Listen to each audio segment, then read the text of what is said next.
Today, we remember the laughter, tears, and memories we shared. Your absence leaves a gaping hole, but your memory fills our hearts. On your special day, we honor your life and love. Though you're no longer with us physically, your spirit remains. We hold onto the memories, cherishing every moment we have. Happy birthday, Panga Elisha in heaven.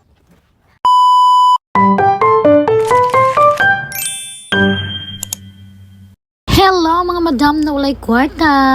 So kanida nga video is pag last November 28 kung diin nagsaulog mi sa adlong natawan sa among anghel nga si Elisha Bernice nga tuwa na karon sa langit. So naaday mi karon diri sa merkado no kay mangumpra mi og lamas og mga karning baboy. So ang among plano is maglitsyon bili unta mi ni Habibi pero naudtuhan mi og mata maong wala namin nakaabot og tibuok nga lechon ay tibuok nga tiyan sa baboy so ilan ang gipang chop-chop. So ang among gibuhat na lang is maghumba na lang mi. Then nagpalit sa di ay mi diri ni Habibi og manggusok kay amo ang kalderitahon. So siya na lang di ay magluto no kay wala may mulutoon.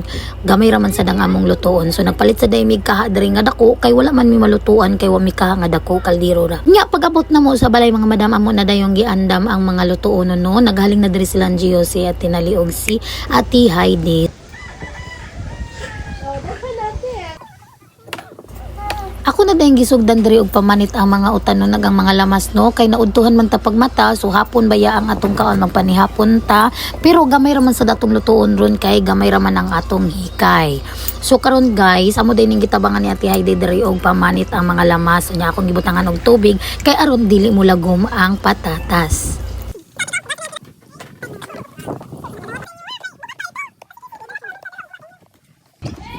Di lagi nak kabangun. Samtang nanglipyo mi sa lamas ni Ate Heidi si Ate nalisad ang maniho diri para sa lumpia kay ang lumpia dili man jud na mawala sa handaan kay nanan nato mga Pinoy nga naa joy lumpia perminti kay mao nang atong pang bala-bala mo hilabi na kung gamay ra ang ato ang hikay. So si Gio di ay ang nakatuka diri ang no nga mag-adobo sa ato ang humba.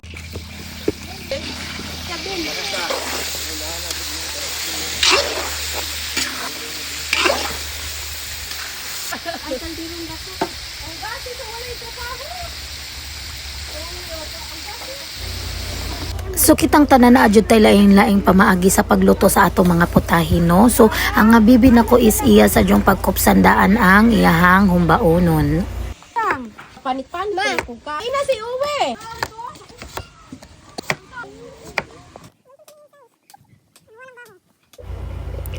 Si Habibi kong magluto mo nag-chef sa restaurant no kay gusto niya handam na tanan og igo na lang siya mo timpla kinahanglan nay tigduso, nay tigsugkay og nay tighiwa sa mga lamas. Sana all. Ready na ang tanang mga lamas mga ricados diri para sa pagluto. So sugdan na ni Habibi og luto ang ato ang mga putay. So si Ate Naliis nagandam siya sa ricados para bami. Kada tuig day namo iselebrar ang adlaw natawan sa mong pinalangga nga si Elisha no.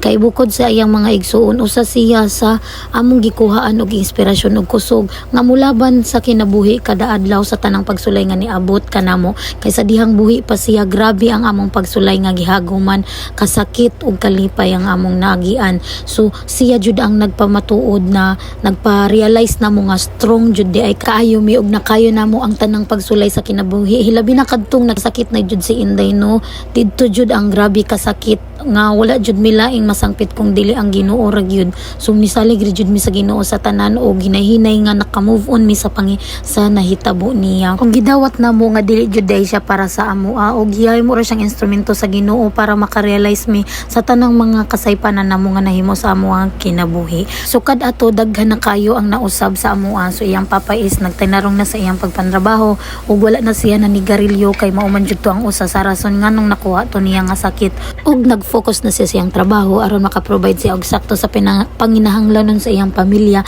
kay sakit kayo papalandongon nga masakit ang imong mga anak pero wala kay ka-check up ikapalit og tambal. Og nagpasalamat daay kog dako sa Ginoo kay wala gid mi niya pasagdi sa tanang mga nahitabo kanamo ug padayon ra gid mi nilaban nga naa siya sa among kiliran.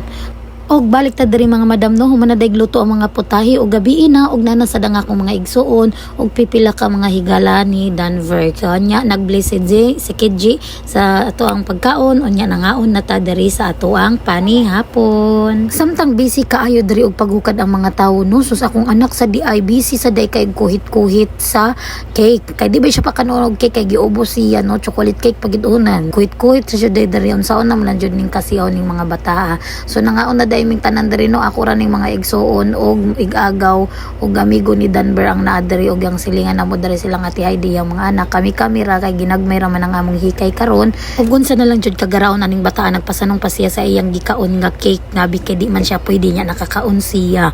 Hay unsaon na lang jud ning gamayan ni. So pagkahuman day namo og pangaon is nagsing along na ang mga singerist nga anak ni Opaw. Naday na sa among dugo mga dabokol nga maayo mo kanta no, char bitaw na ara na sa ilang dugo nga maayo sila manganta. O kinsay mo agree dira, kinsa may nakaila dira nga dabukol nga mga ayo manganta, di ba? Ang mga dabukol maayo mo kanta. Except lang tingali nako ni Kejino kay murag kami re hilig og kanta pero ang kanta way hilig namo. So mao to guys si Papa Isko sugday kay mo train na mo og kanta sa una no. Pero ang problema di jud madala og train ang among tingog ni Kidji. Di jud bisag unsaon di jud madala.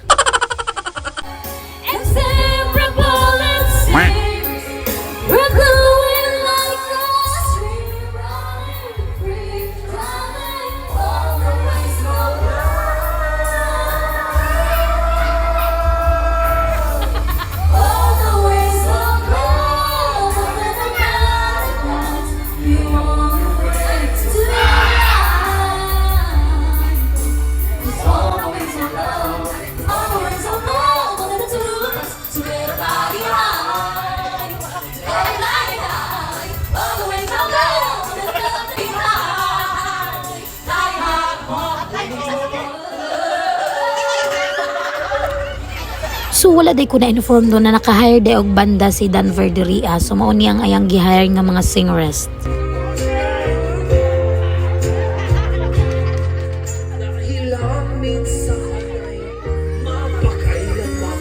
Thank you so much.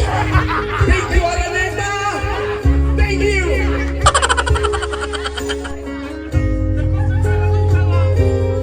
Thank you, Manila.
Lingaw day kay mi aning adlaw no og ginaoton ta na lingaw ang akong anak ngadto nga langit kung asa man siya karon kauban sang Ginoo. Og diri na lang day ko tubang atong video. Salamat sa inyong pagtan-aw. Thank you and goodbye.